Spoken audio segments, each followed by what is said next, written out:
क्या आपने कभी उन दिनों का अनुभव किया है जब बहुत चाहने के बाद भी आपकी कोई इच्छा पूरी ना हुई हो? कभी कभी ऐसा लगता है कि आप चाहे कितने भी सकारात्मक क्यों ना हो, दिन भर की निराशाएं एक के बाद एक चली जाती हैं। लेकिन शायद आपको पता नहीं होगा, इसका कारण फॉरगिवनेस की कमी हो सकता है। हम में से अधिकांश लोग दूसरों के लिए और सबसे महत्वपूर्ण रूप से स्वयं के लिए क्षमा की अवधारणा के साथ संघर्ष करते हैं। लेकिन आज के इस वीडियो में मैं आपके साथ एक ऐसे टेक्निक शेयर करूंगा जिससे आप इस कॉन्सेप्ट को पूरी तरह से एम्ब्रेस कर सकते हैं। इस टेक्निक का नाम है होपोनोपोनो मेथड। लेकिन ये होपोनोपोनो क्या है? होपोनोपोनो मेथड एक मेंटल क्लीनिंग टेक्निक है जिसकी उत्पत्ति हवाई में हुई थी। हो का अर्थ है बनाना और पोनो का अर्थ है सही। पोनो वर्ड का रिपीटेशन इस फ्रेज का विस्तार करती है, स्वयं और दूसरों के साथ सही व्यवहार करना। इस टेक्निक को मोना नेल्मेखुसियमोना नामक एक महिला द्वारा सोसाइटी में लाया गया था। हाल ही में होपोनोपोनो एक new age self help style के अभ्यास में विकसित हुआ है। होपोनोपोनो टेक्निक हर उस चीज की जिम्मेदारी लेने के बारे में है जो आपकी स्थिति को प्रभावित करती है। ये उन ऊर्जाओं को स्वीकार करने, क्षमा करने और साफ करने की कला है जिन्हें आप अपने जीवन में आकर्षित करते हैं। अगर हम ये स्वीकार कर सकें कि हम सभी अपने पिछले विचारों, भावनाओं, शब्दों, कर्मों और क्रियाओं का योग हैं और हमारा वर्तमान जीवन और विकल्प अतीत के इस मेमोरी बैंक द्वारा शेयर्ड हैं, तो हम ये देखना शुरू करते हैं कि कैसे चीजों को सही करने की प्रक्रिया हमारे जीवन, हमारे और हमारे समाज को बदल सकती है। होपोनोपोनो मेथड शुद्धिकरण की एक विधि है जो हमारे भय, चिंताओं और नेगेटिव पैटर्न्स को साफ करती है, जो हमारे मैनिफेस्टेशन जर्नी में बाधा डालती है। ये भौतिक शरीर में किसी भी रुकावट को दूर करता है, क्योंकि हमारी लिमिटेड बिलीव्स और थॉट्स एनर्जेटिक लेवल्स पर हमारी कोशिकाओं में फंस जाते हैं। ये अभ्यास इस समझ पर आधारित है कि हम एक प्रचुर ब्रह्मांड में रहते हैं जो हमें वो सब कुछ प्रदान करता है जो हमारी सर्वोच्च भलाई के अनुरूप है। समस्या ये है कि हम में से अधिकांश लोग अपने नकारात्मक विचारों, भय और निर्णयों से प्रचुरता, प्रेम, खुशहाली और खुशी में बाधा डालते हैं। बस यहीं पर होपोनोपोनो मेथड भय के स्थान पर प्रेम को प्रोत्साहित करता है। जब आप ईगो माइंड की किसी भी शिकायत के लिए खुद को और दूसरों को माफ कर देते हैं, तो ये आपके शरीर के डेटा सिस्टम को दोबारा रीअरेंज करने जैसा होता है। और ये मेथड भी यही काम करता है। इस मेथड में 4 फ्रेज शामिल होते हैं और ये फ्रेज हैं: I am sorry, please forgive me, I love you, thank you. ये 4 वाक्य एक वाइब्रेशन मंत्रा या शांति और एकता की मेडिटेटिव फ्रीक्वेंसी की तरह काम करते हैं। वो कारण और प्रभाव से परे, स्थान और समय के माध्यम से कार्य करते हैं और सीधे आपके हायर सेल्फ, आपके सबकॉन्शियस और आपके कॉन्शियस माइंड तक संचारित होते हैं।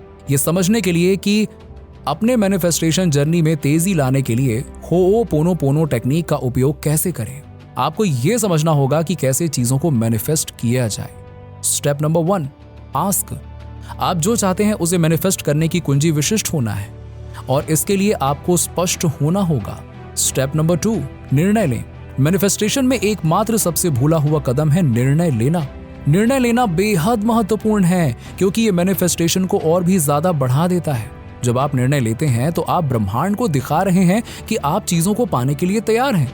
स्टेप नंबर 3, महसूस करें। आप किसी भी चीज को मैनिफेस्ट करना चाहते हैं तो उसका एकमात्र कारण यह है कि ये आपको कैसा महसूस कराएगा। इसलिए अक्सर आप वही भावनाएं महसूस करते हैं जो आप पहले से ही चाहते हैं। तो जो कुछ भी आप मैनिफेस्ट कर रहे हैं वो आपकी वास्तविकता में कहीं अधिक तेजी से साकार होगा। Step number 4, act.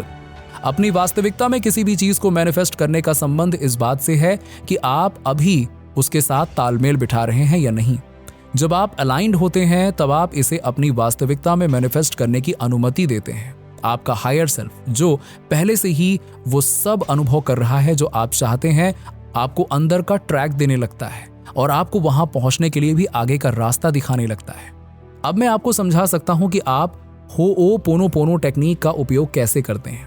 देखिए, ये सब अलाइनमेंट पर आता है और जो कुछ भी आप अपनी वास्तविकता में साकार करने की अनुमति दे रहे हैं उसके साथ अलाइन करने के लिए होपोनोपोनो का उपयोग करते हैं। मैनिफेस्टेशन में अलाइनमेंट ही सब कुछ है। किसी भी चीज को अपनी वास्तविकता में साकार करने के लिए आपको उसके साथ ऊर्जावान रूप से संरेखित होना होगा एंड किसी भी चीज के साथ अलाइनमेंट के लिए आपको एक ही वाइब्रेशन पर होना होगा। आपका एनर्जेटिक वाइब्रेशन आपके थॉट्स प्लस आपकी भावनाओं प्लस आपकी इच्छाओं प्लस आपके इंटेंशंस आपके एक्शंस के बराबर है। तो आप जो चाहते हैं उसके साथ तालमेल बिठाते समय अपने थॉट्स, इमोशंस, इंटेंशंस और एक्शंस को अलाइन करना महत्वपूर्ण हो जाता है। अपनी मैनिफेस्टेशंस में होओपोनोपोनो का इस्तेमाल करने का सबसे अच्छा तरीका वो व्यक्ति बनना है जिसके पास पहले से ही वो सब कुछ है जिसे आप चाहते हैं। ऐसा करने के लिए सीमित विश्वासों और भावनाओं को साफ करना आवश्यक है। आपका अंतिम लक्ष्य आपके उन विश्वासों को खोजना है जो पहले से ही वही है जो आप बनना चाहते हैं, और इसके लिए आपको सिंपली 2 स्टेप्स को फॉलो करने हैं। स्टेप नंबर 1, अपोजिट वाइब्रेशंस के प्रति जागरूक बने। जागरूक होने के लिए 3 तरीके: अभी उसके साथ रहने का निर्णय लें, इंस्पायर्ड एक्शंस करना शुरू करें और जो सामने आता है उसके प्रति जागरूक हो जाएं। जर्नलिंग उस व्यक्ति की एनर्जी टैप करने के लिए, इसे अपने शरीर, मन और आत्मा में पूरी तरह से महसूस करें। फिर आने वाले किसी भी नेगेटिव थॉट एंड इमोशन से अवगत रहें। तीसरा, प्रश्न पूछें। सीमित विश्वासों को सामने लाने के लिए खुद से सवाल कुछ पूछिए। मैं वास्तव में XYZ क्यों चाहता हूं? ऐसा पूछिए। XYZ मैनिफेस्ट करना बुरा क्यों होगा? XYZ पाने के लिए मुझे क्या सैक्रिफाइस करने होंगे? स्टेप नंबर 2, होओपोनोपोनो का अभ्यास करें। एक बार जब कुछ भी लिमिटेड या अनअलाइंड सामने आता है तो आप जो कुछ भी हैं उसे साफ करने पर ध्यान केंद्रित करते हुए होओपोनोपोनो का अभ्यास करें। मैं आपके साथ होओपोनोपोनो मेथड के उन 4 फेजेस को शेयर करूंगा जिन्हें आपको वैसे ही महसूस करना है जैसे आप वो व्यक्ति बनने पर करेंगे। पूरी फीलिंग्स के साथ कहिए, I love you, I am sorry, please forgive me, thank you. प्रत्येक फेज एक पर्पस पूरा करता है। इसका संदेश हायर सेल्फ और ब्रह्मांड दोनों के लिए है।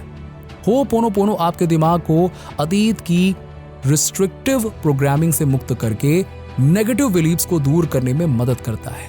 जब आप अपनी मैनिफेस्टेशन रूटीन में होओपोनोपोनो का उपयोग करते हैं तो आप अनिवार्य रूप से इसे नकारात्मक विचारों और झूठी मान्यताओं की प्रतिक्रिया के रूप में लागू करते हैं।